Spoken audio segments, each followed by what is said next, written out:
So మాకు ఈ 800 1500కి రోజు మార్నింగ్స్ ఏమో ఒక షెడ్యూల్ ఉంటుంది, ఈవినింగ్ ఏమో రెపిటేషన్ వర్కౌట్స్ ఉంటాయి. So weekly once cross country అని ఉంటుంది. క్రాస్ కంట్రీ మీన్స్ నిజామాబాద్ నుంచి పొలాలలో నుంచి అట్లా పరిగెత్తించేవారు. సో అలా పరిగెత్తి ఎండ్యూరెన్స్ డెవలప్ చేసేవారు. అదే కాకుండా వీక్లీ వన్స్ మాకు జిమ్ అని ఉంటుంది. వెయిట్ చేయాలి, అబ్డోమిన్ ఎక్సర్సైజ్ చేయాలి, డంబుల్స్ చేయాలి, ఇలా డిఫరెంట్ షెడ్యూల్స్ ఉంటాయి. ఈవినింగ్ వచ్చేసి మళ్ళీ వర్కౌట్ గ్రౌండ్లో ఉంటుంది, 400 మీటర్స్ రెపిటేషన్ వర్కౌట్స్ ఉంటాయి. సో ఆ వర్కౌట్స్ చేసినప్పుడు కోచెస్ ఏంటంటే ఎన్ని రెపిటేషన్స్ చేయాలి.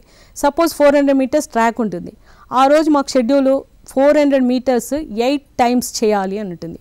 సో ఒక్కొక్క రెపిటేషన్కి ఏంటంటే ఒక 1 మినిట్ రెస్ట్ ఇస్తారు. సో ఆ రెస్ట్ ఇచ్చినప్పుడు ఆ టైమింగ్ ఎంత వస్తుంది, 75 సెకండ్స్ వస్తుందా, సో 80 సెకండ్స్ వస్తుందా. సో దీన్ని టైమింగ్ని మళ్ళీ మనము రెడ్యూస్ చేయాలి, దాన్ని తగ్గించాలంటే ఇంకా ఎంతెంత స్పీడ్ చేయాలి. సో ఒక్కొక్క డేకి డిఫరెంట్ వర్కౌట్స్ ఉంటాయి. సో అది వర్కౌట్ చేయాలంటే డెడికేషన్ మెయిన్ కావాలి, కమిట్మెంట్ కావాలి, టైం మెయింటైన్ చేయాలి. సో దీనికి తగినట్టు రెస్ట్ తీసుకోవాలి, ప్లస్ డైట్ కూడా మెయిన్ ఇంపార్టెంట్.